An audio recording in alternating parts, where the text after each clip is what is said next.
Ang banal na kasulatan ay punong-puno ng paanyaya sa mga taong minamahal ng ating Panginoon. Sa mga taong nais na sumunod sa Kanya. Siya na ang nagbibigay ng paanyaya.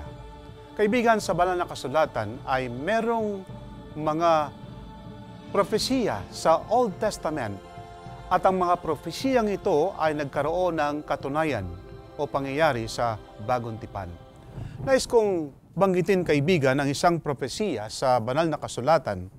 Ito ay sa aklat ng Isaias, Kapitulo 40, versikulo 3. Ang wika ng Biblia ay ganito: Ang tinig ng isang sumisigaw, ihanda ninyo sa ilang ang daan ng Panginoon. Pantayin ninyo sa ilang ang lansangan para sa ating Diyos. Kaibigan, ang propesiyang ito na banggit sa atin ay katuparan noong si John the Baptist ay naipanganak ng kanyang mga magulang. Siyang naghanda sa daan ng ating Panginoon upang ihanda ang kanyang pangangaral at ang kanyang pagpasok sa kanyang ministeryo. Merong binabanggit ang aklat ni John the Beloved, ebanghelyo na sulat ni John the Beloved, kaibigan. Ganito ang mga pangyayari. Ang wika sa Kapitulo 1, versikulo 29, Nang kinabukasan ay nakita ni Juan si Jesus na lumalapit sa kanya at sinabi, narito ang kordero ng Diyos na nag-aalis ng kasalanan ng sanlibutan. Kaya yung sinasabi sa Biblia, kaibigan, na ihanda ang daan ng Panginoon, ang naghanda nun ay si John the Baptist. At noong nakita ni John the Baptist ang ating Panginoon, ayon sa pangyayaring ito sa aklat na sulat ni John the Beloved, itinuro ngayon ni John the Baptist ang ating Panginoon na siyang kordero ng Diyos nag-aalis ng kasalanan ng sanlibutan. Nakilala ngayon ni John yung sinasabi ng Biblia na siya ang Mesiyas, siya ang tagapagligtas. At pagkapag-uusapan sa pagiging tao ng ating Panginoon, kamag-anak si John the Baptist, kaibigan. Siyang naghanda sa daan ng Panginoon upang patagin ang kanyang dadaanan, ang wika ng Biblia. At ang pangyayaring ito, noong lumapit ngayon ang ating Panginoon kay John the Baptist, nais ng Panginoon siya ay magpabinyag kay John. Subalit si John ay tumatanggi sa una sapagkat ang wika, hindi ako karapat-dapat na ikaw ay aking binyagan. Subalit sinabi ng Panginoon, kailangan ito, at sinabi ng Panginoon, ayon sa katwiran, ito ay kailangan. Kaya nga, ang ating Panginoon ay bininyagan ni John the Baptist. At pagkatapos na nabinyagan ni John the Baptist ang ating Panginoon, nakita yung kalapati na siya ang simbolo ng Holy Spirit at narinig ang tinig ng Amang nasa langit, ang wika, narito ang sinisinta kong anak. Si John the Baptist, kaibigan, ay may mga lagad.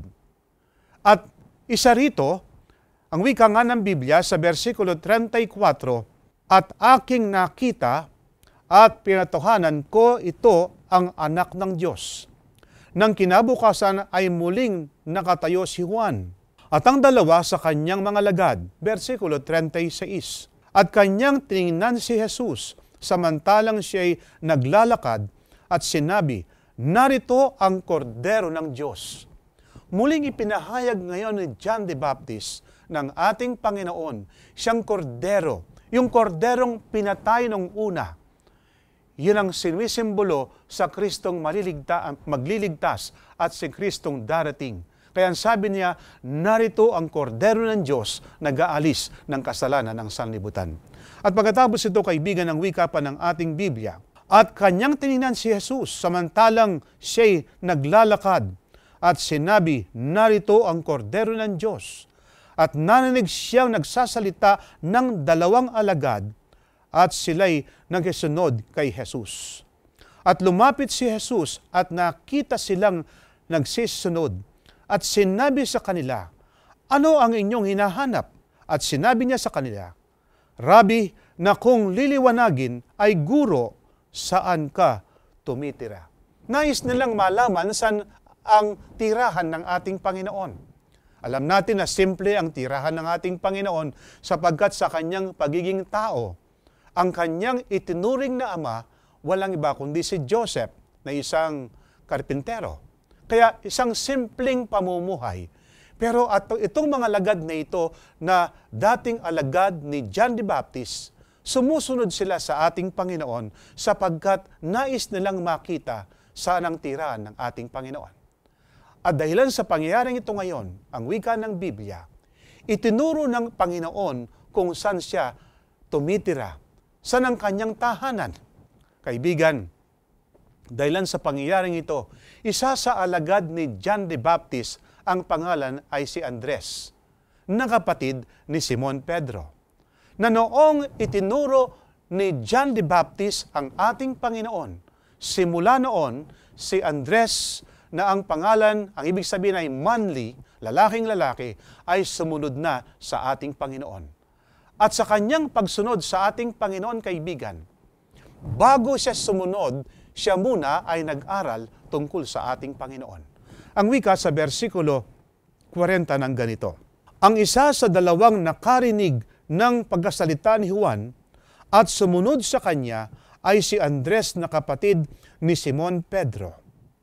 Una niyang nasumpungan ang kanyang sariling kapatid na si Simon, na sa kanya'y sinabi, nasumpungan namin ang Mesiyas na kung liliwanagin ay ang Kristo. Siya'y kanyang dinala kay Jesus. Siya'y tiningnan ni Jesus at sinabi, ikaw ay Simon na anak ni Juan. Tatawagin kang Cephas na kung liliwanagin ay Pedro. Kaibigan, narito ang isang lalaking naghanda sa daan ng ating Panginoon. Walang iba kundi si John the Baptist. At siya'y may mga alagad. At ang taong ito ay hindi makasarili. Hindi baling mawala ang kanyang mga alagad para ang mga alagad na ito ay pupunta sa tunay na Panginoon, sa tunay na maestro, sa tunay na guro, sapagkat siya ay tinawag na guro ng mga alagad na ito. Kanlang pinag-aralan, sino ba itong Mesiyas na binabanggit ni John the Baptist? Kanlang nakilala ang ating Panginoon. Siya ang tinutukoy sa Old Testament na siya ang katuparan ng sinasabing magliligtas sa taong nagkasala. Nanapat sa kanilang pag-aaral, walang ibang tagapagligtas maliban sa pangalang Jesus. Kaya nga ang itinawag sa ating Panginoon ay Jesus para iligtas ang tao sa kanyang mga kasalanan. Siyang Mesiyas, kaibigan. Pinanganak siya sa isang birhen sapagkat nagkatawang tao ang ating Panginoon. Sapagkat hindi maaring ang ating Panginoon sa kanyang pagka-Diyos, kaibigan, ay mamatay ang Diyos. Kaya nga ang namatay sa kanya nung siya'y nabayubay sa krus ang kanyang pagkatao. Merong dalawang likas ang ating Panginoon. Siya isang tunay na Diyos at saka siya ay nagkatawang tao. Ang sabi nga ni Apostol Pablo sa Pilipos, inubad niya ang kanyang pagka-Diyos at siya'y nagkatawang tao. Yun ang ating Panginoon. At yung bagay na yon ay natutunan ngayon ni Andres.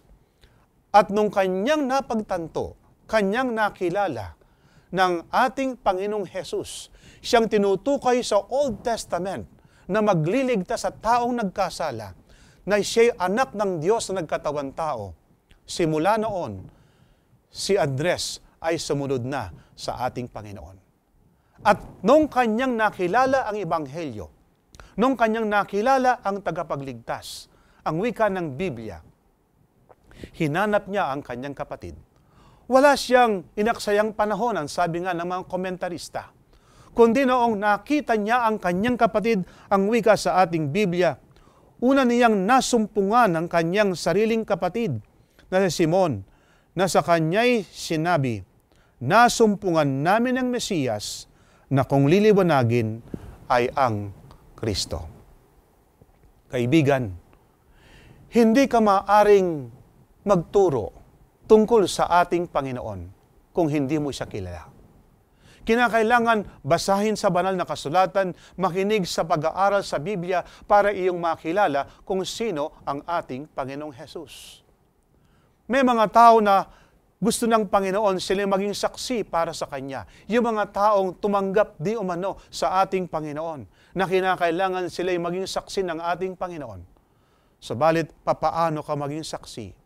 Papaano ka magpapahayag na si Kristo ang Mesiyas, ang tagapagligtas, kung ikaw ay hindi nag-aral sa ating Panginoon? Hindi ka maaaring magturo na hindi mo alam. Hindi ka maaaring magturo na hindi mo kilala, kaibigan. Kaya nga, si Andres, nung siya ay nag-aral tungkol sa ating kapatid, o tungkol sa ating Panginoon, kanyang unang hinanap ang kanyang kapatid. Kaibigan, ang ibig sabihin nito, ang kaligtasan, hindi lang para sa atin.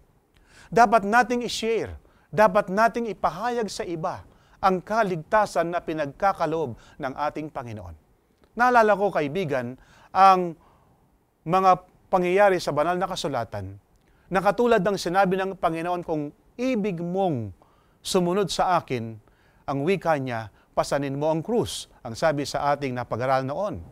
Pero meron ding pangyayari, kaibigan, na may mga 4 na ketungin nung panahon ng mga hari sa bansang Israel, na pagkatapos nilang nalaman ang mabuting balita sapagkat hindi makakain ng mga tao noon, nagkaroon ng kagutom. At dahilan sa kagutom nila ng wika na nga ng ating Biblia, merong 2 nanay, pinag-usapan nila ang wika ng isa, ngayon ang aking anak ay ating kakainin, lulutuin natin at ating kakainin, bukas naman ang iyong anak. Pero ang isa hindi tumupad sa usapan. Kaya siya nagsumbong sa hari sapagkat hindi tapat sa kanyang sinabi. Dahilan sa kagutom na iyong kaibigan, walang silang makain. Pati yung hindi dapat kainin ay kinakain na nila. At itong 4 na ketungin na ito, nung sila ngayon ay pumasok sa bayan, sapagkat noon ang mga ketungin hindi maaari silang pumasok sa bayan sapagkat sila may ketong, bawal sa kanila. Kaya nga, ang sabi nila, kung tayo ay hindi papasok sa bayan, mamamatay tayo. At kung sakasakali tayo ngayon ay papasok at papatayin tayo ng mga sundalo ng Syria, anyway, mamamatay din tayo. At nung sila'y pumasok, kaibigan, nung palang gabing yon ay pinarinig ng Panginoon sa mga sundalong kumubkub sa bansang Israel ang maraming mga kabayo at natakot ang mga sundalo ng Syria at sila ngayon ay nagpulasan, sila ngayon ay tumakas, pero ang pagkain iniwan nila. Kaya nga, yung mabuting balitang yun, ang sabi ng mga ketungin na ito, hindi tama sa atin na tayo magtatahimik samantalang ang ating mga kababayan ay hindi kumakain ng pagkain. Kaya nga, ang ating alam, kaibigan, ay mabuting balita. Ang sino mang nakaranas sa mabuting balitang yan ay dapat nating ipahayag sa ating kapwa. Marahil, ang ating dapat hanapin ang ating mga anak, o kaya ang ating mga kapatid, o kaya ang ating mga magulang, sapagkat yung mabuting balitang yon ay dapat makaalam sila para sila'y maligtas.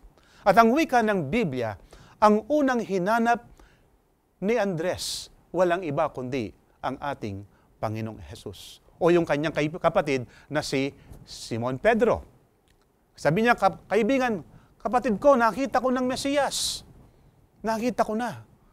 At noong sinabi niyang nakita ko na, nangangulugan, kanyang ipinahayag sa kanyang kapatid ang tunay ng tagapagligtas. At ang sabi ng Biblia, versikulo 42, siya'y kanyang dinala kay Jesus. Siya'y tinginan ni Jesus at sinabi, ikaw ay si Simon na anak ni Juan, tatawagin kang Cephas na kung liliwanagin ay Pedro.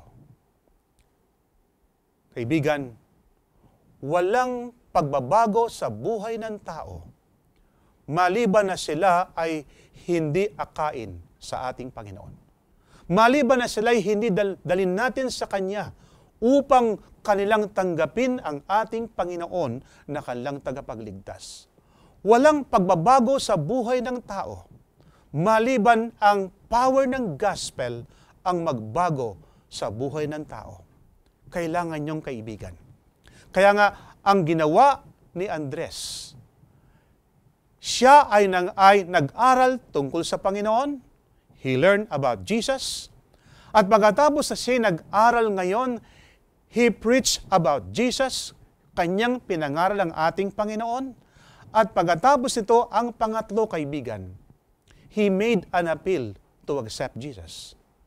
At nung siya ay nagapila upang tanggapin ang ating Panginoon, sabi ng Panginoon, simula ngayon, ang pangalan mo ay hindi na Simon, kundi Cephas, na kung liliwanagin ay Pedro. Kaibigan, kailangan ng maraming mga tao ang dakilang tagapagligtas.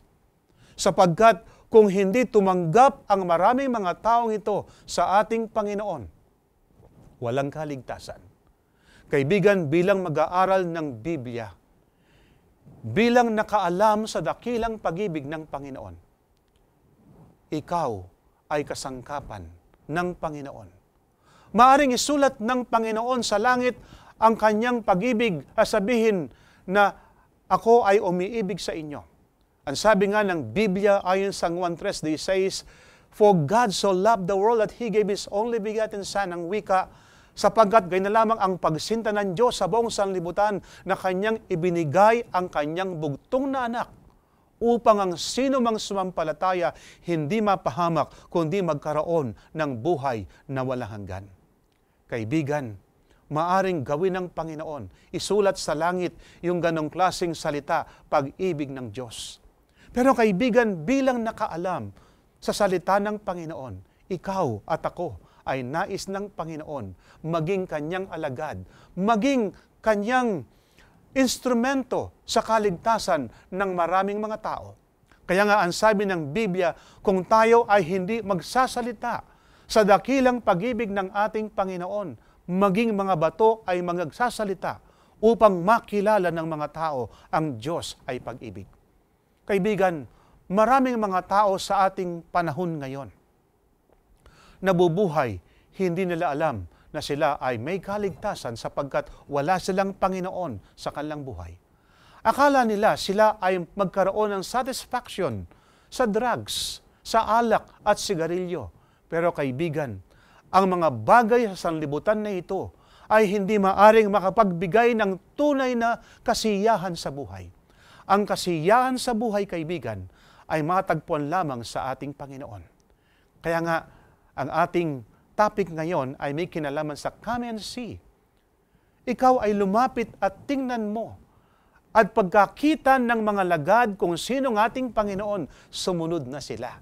Sapagkat nakilala nila ang Panginoon, ang siyang Mesiyas. Kaibigan, bakit hindi mo tanggapin ang alok ng Panginoon? Maging instrumento ka. Sabihin mo sa lahat ng mga taong nakakasalamuha sa mga kaibigan mo, ang Diyos ay pag-ibig. Sabihin mo sa kanila kung ano ang ginawa ng Panginoon sa iyo upang sila rin ay tumanggap sa ating Panginoon na kanilang tagapagligtas. Kaibigan, kailangan ka ng ating Panginoon. Kailangan Kanya. Tanggapin mo ba ang Kanyang alok? Yung sinasabing, come, lumapit ka at tingnan mo. Mapahayag mo sa buhay mo, kaibigan, na ang Diyos ay Diyos ng pag-ibig. Ang Diyos ay meron siyang panukala sa iyo upang ikaw ay maging instrumento sa pagpapahayag ng kanyang dakilang pag-ibig sa maraming mga tao. Tayo manalangin. Mapagpala at dakila po naming Diyos, lumalapit po kami sa inyo upang kami ay humingi ng habag, upang kami ay magpasalamat sa inyong dakilang pag-ibig.